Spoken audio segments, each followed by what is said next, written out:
Hello दोस्तों, स्वागत है आप लोगों का मेरे यूट्यूब चैनल टेक्निकल प्रवचन में। दोस्तों यहाँ पे मैं टॉपिक आप लोगों के लिए इंजेक्टर टेस्टिंग से रिलेटेड लेके आज आया हूँ। दोस्तों मैं आपको बता दूँ कि एनएमडीसी का जो है कि सेकेंड लेवल टेस्ट यानी कि जो स्किल टेस्ट होना है, प्रैक्टिकल टेस्ट जो वर्कमैन की पोस्ट थी मेंटेनेंस असिस्टेंट मैकेनिक की, उसमें दोस्तों जो डीजल मैकेनिक मोटर मैकेनिक के कैंडिडेट हैं उनके लिए जो है कि 10-11 मार्च को भी उनका भी होना है यहाँ पे स्किल टेस्ट। तो उससे रिलेटेड ये मेरा अब तक मैंने 14 वीडियोज़ जो है कि आपको अपलोड करके दे दिया हूँ।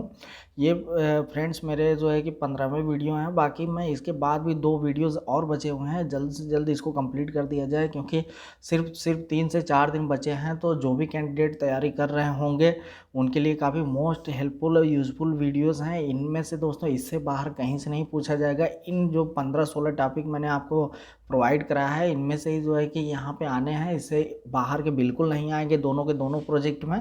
ठीक है फ्रेंड्स, तो ये रहा। बाकी इसके अलावा मैं आपको बता दूं दोस्तों कि जो कैंडिडेट्स जो एमएमबी से या फिर मैकेनिक ट्रैक्टर से, मैकेनिक डीजल से, ऑटोमोबाइल से रिलेटेड आईटीआई कर रहे हैं उनके लिए भी काफ़ी यूज़फुल वीडियोज़ हैं।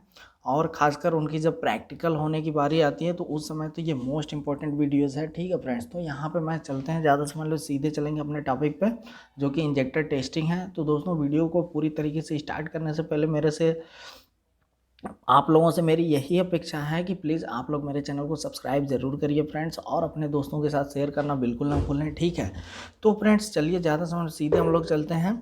यहाँ पे हम लोग देखेंगे ऑब्जेक्टिव, हमारा उद्देश्य क्या है।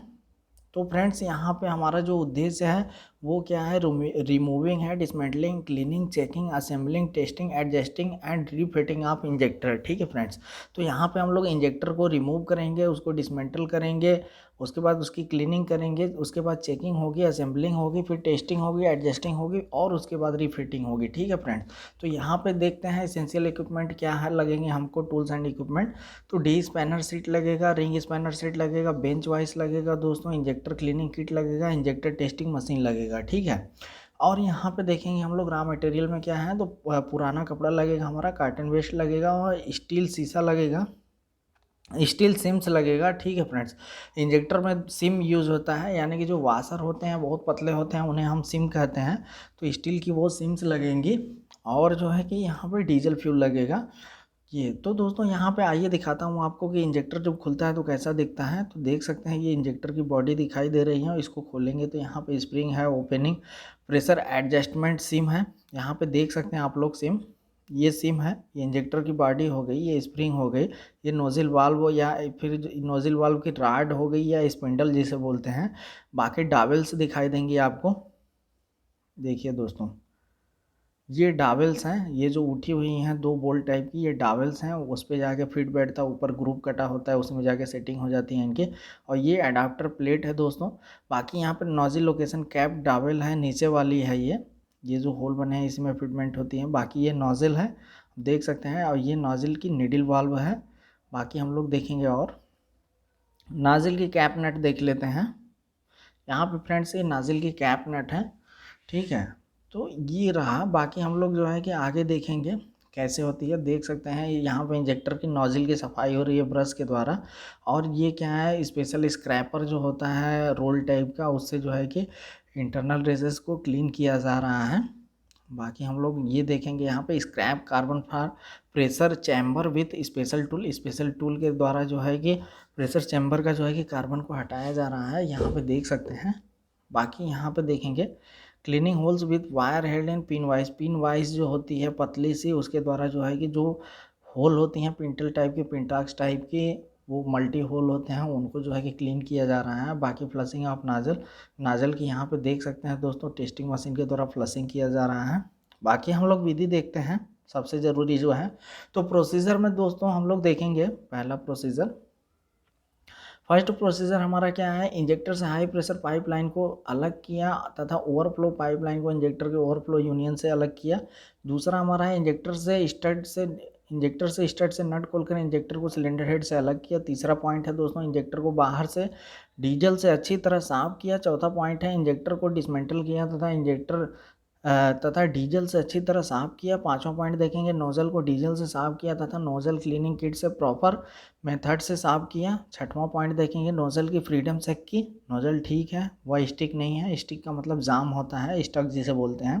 7वां पॉइंट देखेंगे, इंजेक्टर की बॉडी पर नोज़ल असेंबली लोअर पोर्शन की कैप लगाकर फिट किया तथा अच्छी तरह टाइट किया। 8वां पॉइंट देखेंगे, इंजेक्टर बॉडी के ऊपर वाले हिस्से पर spindle pressure, spring test, spring seat, steel shim और अपर कवर को लगाया तथा सही प्रकार से टाइट किया। ठीक है फ्रेंड्स। 9वां देखेंगे पॉइंट हम लोग, इंजेक्टर टेस्टिंग मशीन की सहायता से हाई प्रेशर पाइप पर लगाया। ठीक है फ्रेंड्स। 10वां पॉइंट देखेंगे, इंजेक्टर टेस्टिंग मशीन में प्रेशर बनाकर इंजेक्टर का प्रेशर टेस्ट किया। अब प्रेशर कितना होना चाहिए यहाँ पे हम लोग देखेंगे। तो दोस्तों मैं आपको दिखाता हूँ, जो इंजेक्टर प्रेशर है वो यहाँ पे देखिए, प्रेशर जो है कि 170 kg पर सेंटीमीटर स्क्वायर था, जो कि कंपनी के निर्देशानुसार ठीक नहीं है। कंपनी के निर्देशानुसार प्रेशर जो है कि 205 kg पर सेंटीमीटर होना चाहिए। ठीक है फ्रेंड्स। तो यहाँ पे आप लोग ध्यान दीजिए कि इंजेक्टर के जो प्रेशर होते हैं वो 200 से 205 जो है kg पर सेंटीमीटर स्क्वायर होना चाहिए, और जबकि चेक किया गया तो प्रेशर जो है कि 30 kg पर सेंटीमीटर स्क्वायर कम था। ठीक है फ्रेंड्स। तो 11वां पॉइंट देखेंगे, इंजेक्टर टेस्टिंग मशीन से उतार कर इंजेक्टर के ऊपर के होल्डर को खोला तथा स्प्रिंग सीट के ऊपर कुछ मोटी सीम्स को डाला। तो दोस्तों यहाँ पे मैं आपको बता दूं, जब सीम को हम बढ़ाते हैं तो वहाँ पे जो स्प्रिंग होती है वो उस पर लोड पड़ता है, जिसकी वजह से क्या है, वो प्रेशर वहाँ पे बढ़ जाता है। ठीक है। और जब प्रेशर को कम करना होता है तो सिम की संख्या को कम कर देते हैं। और इसमें सिम 2 कलर की होती है दोस्तों, एक हल्का जो है पीले कलर की यूज होती है सिम, एक थोड़ा सा दूसरे कलर की होती है।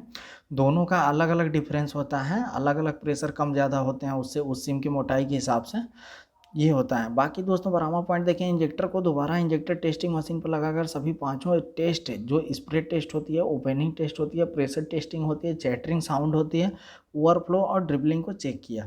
तो दोस्तों ध्यान देना है, इंजेक्टर में टेस्टिंग 5 प्रकार की होती है। एक स्प्रे टेस्टिंग होती है, ओपनिंग टेस्टिंग होती है, प्रेशर टेस्टिंग होती है, चैटरिंग साउंड होता है, ओवरफ्लो और ड्रिबलिंग होती है। ड्रिबलिंग का मतलब क्या होता है, ये MSWDS के क्वेश्चन में BRO में पूछा गया था। जो इंजेक्टर से हमारी नोजल से पानी जो फ्यूल जो है बूंद बूंद टाइप का टपकने लगता है तो उसको हम ड्रिबलिंग बोलते हैं। तो इंजेक्टर क्या है, जब चेक करने के बाद सभी कंडीशन में ठीक है हमारा। दोस्तों 13वां पॉइंट देखेंगे, इंजेक्टर को सिलेंडर हेड में प्रॉपर मेथड द्वारा फिट किया। 14वां पॉइंट देखेंगे, इंजेक्टर के साथ ओवरफ्लो पाइपलाइन व हाई प्रेशर पाइपलाइन के कनेक्शन किए। 15वां पॉइंट देखेंगे, बैटरी द्वारा इंजन को क्रैंक करके सभी इंजेक्टर का एयर ब्लीडिंग किया। ठीक है दोस्तों, कि उसमें एयर रह न जाए, नहीं तो जो है कि चोक हो जाएगा। High pressure pipeline inlet union loose करके जब डीजल आना स्टार्ट हो गया तो इंजेक्टर के पाइपलाइन को टाइट किया। ठीक है फ्रेंड्स। 16वां पॉइंट देखेंगे, इंजेक्टर को स्टार्ट किया, मिसिंग तथा इंजेक्टर की प्रॉपर वर्किंग को चेक किया। सभी इंजेक्टर ठीक तरह से कार्य कर रहे हैं। बाकी प्रिकॉशंस हम लोग देख लेते हैं। प्रिकॉशंस में क्या क्या होता है ये हम लोग देखेंगे। तो पहला देखेंगे, इंजेक्टर को इंजेक्टर क्लीनिंग किट से प्रॉपर मेथड द्वारा ही साफ करना चाहिए। दूसरा है, इंजेक्टर का प्रेशर इंजन के निर्माता क्या निर्देशानुसार ही रखना चाहिए, जो मैनुअल के हिसाब से है। तीसरा, इंजेक्टर की नोजल और नीडल वाल्व एक दूसरे में फ्री होना चाहिए, बिल्कुल स्टक नहीं होना चाहिए। चौथा है, इंजेक्टर टेस्टिंग मशीनों के पास सेफ्टी गार्ड अवश्य लगा होना चाहिए ताकि डीजल के स्प्रे कण में हमें नुकसान न दें। बाकी 5वां पॉइंट देखेंगे, इंजेक्टर का प्रेशर व स्प्रे टेस्ट करते समय शरीर का कोई भाग इंजेक्टर के मुंह के आगे बिल्कुल नहीं आना चाहिए, क्योंकि दोस्तों इसका प्रेशर इतना ज़्यादा होता है कि ये अगर देखा जाए तो ये बॉडी को होल कर सकता है। ठीक है। 6वां देखिए, इंजेक्टर की अपर तथा लोअर कैप को प्रॉपर टार्क द्वारा ही टाइट करना चाहिए। 7वां पॉइंट है, इंजेक्टर की एयर ब्लीडिंग करते समय इंजन की क्रैंक करने के लिए बैटरी का प्रयोग करना चाहिए। बाकी 8वां है, गंदे हाथों से कार्य नहीं करना चाहिए, सुरक्षित तरीके से कार्य करना चाहिए और उचित स्थान पर उचित टूल का प्रयोग करना चाहिए, ये बहुत ज़रूरी है। तो ये रहा दोस्तों हमारा जो है कि आज का टॉपिक। आशा करता हूँ कि आप लोगों को बिल्कुल जो है कि अच्छा लगा होगा। बाकी मिलते हैं आपसे नेक्स्ट वीडियोज़ में नेक्स्ट टॉपिक्स के साथ। तब तक दोस्तों थैंक्स।